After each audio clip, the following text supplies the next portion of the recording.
muna ƙara kira da babban murya ga mai girma gwamnan jihar Sokoto. Mai girma gwamnan jihar Sokoto ya kamata ka san wani abu. Mutanen nan guda hudu, wallahi in ka ga baka ci zaɓe ba a shekara ta 2027, to wayannan mutanen guda hudu su ne suka kawo maka matsala. Kuma na san su, kuma kowane ina tarihin shi, kuma kowane ina da abin da yayi, kuma kowannen su ɗaya bayan ɗaya duka ba yaranka bane, kuma galibin su duka antifati suka yi.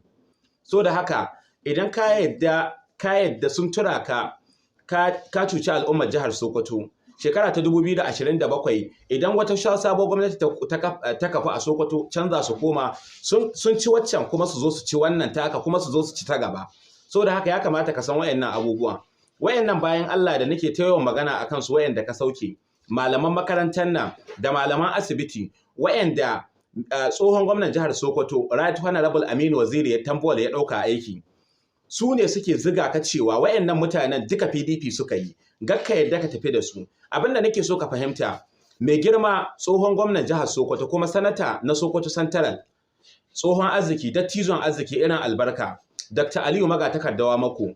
Dr. Aliyu Magatakardawa Mako lokacin da zai baka ragan mulki sai da ya ban Right Honorable Aminu Waziri Tambol a 2015, duk da a jam'iyya din suke, sai da ya ban mashi ma'aikata waɗanda ya ɗauka mutum 23,000. Banda wannan, idan kuka zo Kano akwai ƙiyayyar da ke tsakanin gwamnatin Ganduje da gwamnatin da ta ci mulki a yanzu ta Abba Kabir Yusuf. Ƙiyayyar da ke tsakaninsu ya yi ƙiyayyar da ke tsakaninka da Tambol. Saboda mi? Saboda su idan ka duba sun ɗauki siyasar da zafi, amma duk da haka ya gaji mutane sama da mutum 10,000 ya tafi da su. Ma'aikata ne waɗanda gwamnati ta ɗauka. Akwai abubuwa da dama waɗanda wasu jihohin sun tafi da su. Yanzu idan ka ɗauka gwamnan jihar Katsina ya tafi da waɗannan mutane. Saboda mi? Saboda sai da ya screening ya ƙara tacewa sannan ya tafi da su. Sannan kuma idan ka ɗauki gwamnan jihar Kebbi, shi ma ya tafi da mutanen da ya gada daga gwamnatin da ta shuɗe. Amma kai saboda mi za ka ce wai kai sai ka sauke wayannan mutanen guda hudu, zan kama sunansu ɗaya bayan ɗaya, wayanda biyu daga cikinsu ina tabbacin ko ƙaramar hukumar su ba su.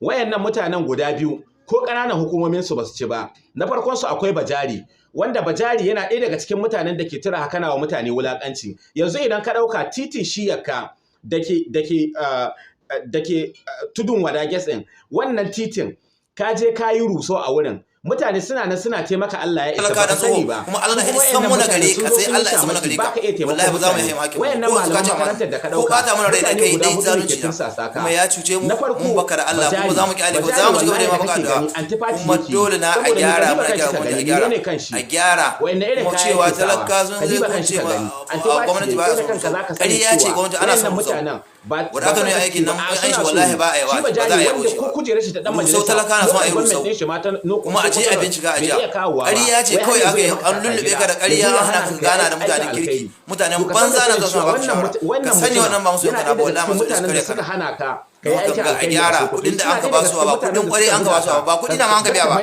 iskanci na da ka cire. Sannan wannan ma'aikatan da ka cire wallahi rashin maida su zalunci ne, ni a iya fahimta ta. Rashin maida su ba ƙaramin zalunci ba ne. Saboda me? Saboda mutum ya yi karatu. Shi Bajaran, ni na san ina da sirrika da dama waɗanda zan bayyana. Bajari kuma zan kama suna idan ta kama in kama suna. Bajari akwai mutanen da ya ɗauka, wanda ni na san mutumin da ya ɗauka, wanda ƙara karatun shi kaɗai ya yi, ko result ɗin shi bai an so ba, ya ɗauke shi aiki, aka tura shi wani gari, aka tura shi wata local government, ya je ya zo ya mai complaining, ya ce a maido shi wannan local government, a cirike shi daga can wurin. Aka cirike shi, kuma wannan mutumin, wayannan mutanen duka da ka sauke gaba ɗayan su kowane yana da takardun shi na ƙara, wani ya yi jami'a, wani ya school of nursing, wani ya yi NCE, mutane da dama wasu sun yi diploma, dukansu suna takardun su ga hannu. Shi kuma wayanda Bajari ya ɗauka, ya yi ma mutane alƙawali ne cewa idan ya ci dan majalisa zai ba su kaza, zai ba su kaza, sai Allah ya zo ya kada saboda Allah ya ga manufar shi. To wannan mutuna yana ɗaya daga cikin da ke hituwa bishin FM suna maganganu gare ka saboda ka taimaki mutane. Ka san irin zaman da za ka yi da su mai girma gwamnan jihar Sokoto Alhaji Ahmad Aliyu. Wannan mutanen ba masoyinka bane wallahi. Dan SA din da ka bashi renawa yayi. Kwamishina ya so ka bashi sai ka hana shi ka bashi SA. To ka san da wannan.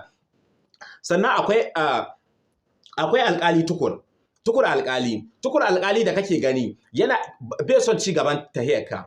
Saboda mi nace wannan? Saboda shi Tukur alƙali ba yaron ka bane. Yaron Jarman ne.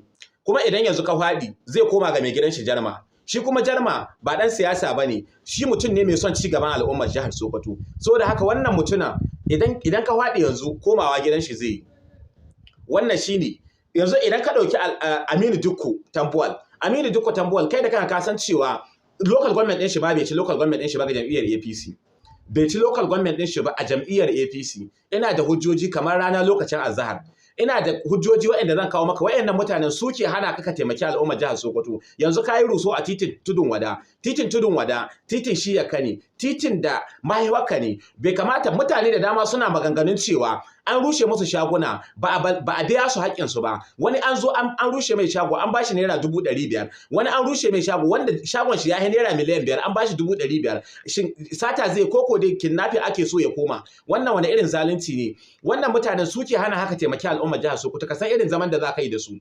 Na farko Bajari, na biyu Tukur Alƙali, na uku gashi nan wurin na kama maka Aminu Dukku Tambuwal. Wannan mutumin yana ɗaya daga cikin irin mutanen da suke hana ka ci gaba. Sai mutum na hudunsu wanda shi ma yana hana ka taimaki al'ummar jihar Sokoto, wanda idan baka yi karatun ta natsu ba gare su, wallahi duk za su iya hana ka ci gaba gaba ɗaya. Idan ka ɗauki takwarorinka gwamnoni, gwamnan jihar Katsina, gwamnan jihar Kano, duk da ya samu kiyayya amma taimakon da yake ma al'ummar shi ba zai tunanin cewa wancan bai yi shi ba. Saboda haka ka san irin zaman da za ka yi da su. Wayannan talakawa ne suke zaɓe. Wayannan mutanen da na lissafa maka mutum biyu bai kawo local government din shi ba. Na hudun su AG Kabiru Yahaya. Idan ka duba da kyau za ka ga muna huciye cikin wannan tafiyar, domin gwamnatin Aminu Waziri Tambuwal shine ya rufe asusun wayannan bayan Allah a kibiyan su albashi. Sannan kuma abu na gaba yazo ya cuci wayannan mutane, yazo yana tafiya da kai. Ga ka fahimci cewa AG Kabiru Yahaya wani abin alkhairi ne yake so ya maka. Ka san da sanin cewa antifati yayi. Ya zo an yi tafiya, kaga dukan su babu wani dan jam'iyya cikakke wanda zai iya maka wani abin da al'umma za su yi maka addu'a. Saboda su abin da suke so ka gaza a jihar Sokoto, ka zo mulki na gaba ya zo ya gagare ka mai girma gwamna. Mun san da cewa kai mutum ne mai tausayi, kuma kai mutum ne mai ɗaukar shawarwarin mabiyan shi. Saboda haka mu ba za mu iya ganin wani abin da zai kawo tangarɗa ga wannan gwamnati ba mu zura idanu. Dole mu fito mu yi magana. Wannan shine muna kira gare ka, dan girman Allah wayannan ma'aikatan da ka cire, dan girman Allah ka taimaka ka maida su. Ga a sa harkar siyasa a aikin gwamnati. Duk aka sa harkar siyasa a aikin gwamnatin ba za ta samu nasara ba. Sannan wayannan mutanen kuma ya kamata ka taimake su 'yan kasuwar jihar Sokoto, mutanen yankin Isa, Sabon Birni, Gwaranyo, Gada, Wurno, Raba. Wayannan mutanen da ke cikin 'yan ta'adda, cikin tashin hankali na 'yan ta'adda, ya kamata ka taimake su. Mai girma gwamna, gasar zo su rude ka ci gaba da wa mutane ƙarya ba, ka zo kai abin da za ka yi ba. Wallahi duk abin da za su faɗa ma, kuma kai rantsuwa da Allah cewa ba za ka cuci al'ummar jihar Sokoto ba.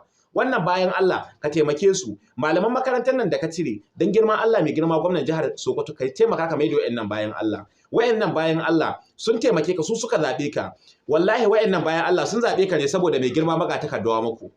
Dan idan kai ka hito wallahi ba za su zabe ka ba. Idan kai ka hito kanin kanka ba za su zabe ka ba. Sun zabe ka saboda suna kyautata yakinin cewa za ka yi abin da mai girma gwamnan jihar Sokoto yayi. Aminu Waziri Tambuwal yayi rusau, mai girma magatakarda yayi rusau, mai girma a Tahiru Bafarawa shi ma ya yi rusau, irin rusan da mai girma Bafarawa ya yi a titin na Ƙofar Marki. Mai gida ne za a zo a biya shi kuɗin da zai je wata shiya ya sai wani gida, a zo a biya shi sai ya raga kuɗi. To kai me yasa ba za ka yi irin koyi da irin wannan ba? Saboda haka muna kira gare ka mai girma gwamnan jihar Sokoto, dan Allah ka taimaki wayannan bayan Allah. Allah ya sa mu dace.